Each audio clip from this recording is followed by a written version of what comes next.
Друга тема. От десетилетия в редица страни, включително бивши съюзници на България от Варшавския договор и Съвета за икономическа помощ, в самия бивш Съветски съюз, на Запад също така, има факултети по македонски език и литература.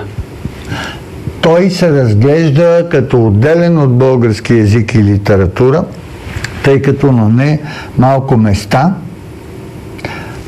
места има българска филология и македонска филология. България е допуснала това нещо да се случи и сега няма как да го коригира. България не е и питана дали това нещо може или не може да се случи. Сега тук може би се налага да направим едно уточнение. Има две клишета, които много се разпространяват в нашите медии, в публичното пространство. Първото е, че македонския език има рождена дата и година, и второто е, че български език написан на сръбска пишеща машина. Значи и двете са клишета, които не отговарят на истината. Първо, македонският език преминава през различни етапи на своето развитие.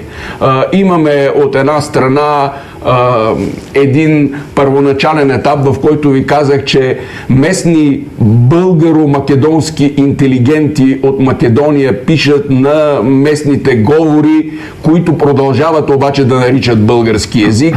Има един следващ етап, в който Кръстен Мисирков прави опит да пише на централно-македонските наречия, прилепско, велешко, битолско и така нататък. Има един междувоенен период, в който през 30-те години се появяват автори, и то доста добри автори, македонски, които пишат на местните говори, които официалната власт третира като южно-сръбски, а те ги разглеждат като македонски. И има вече един следващ етап, в който нелегалният печат по време на периода 41-44 година, както и кореспонденцията между партизаните, продължават да доразвиват този език и накрая се стига до тази комисия. Тук ще направим следното нещо. Това за нелегален печат и за кореспонденция, водени на македонски език, местния език, който си е такъв македонски, това не сме го чували. Ние считаме, че това едва ли не българските войски са там. Вие не случайно ме попитахте за чуждата наука. Има си изследвания на германски автори, на шведски автори, които сочат, че между този език, който се използва през 30-те и началото на 40-те години, и последващия вече кодифициран, стандартизиран македонски литературен език, съществува определена степен на приемственост. Тоест, единия не се различава чак толкова много от другия. Тоест, автентичен, отделен, самостоятелен славянски език ли е македонския според тези теории? Сега, тук има разделение на мненията.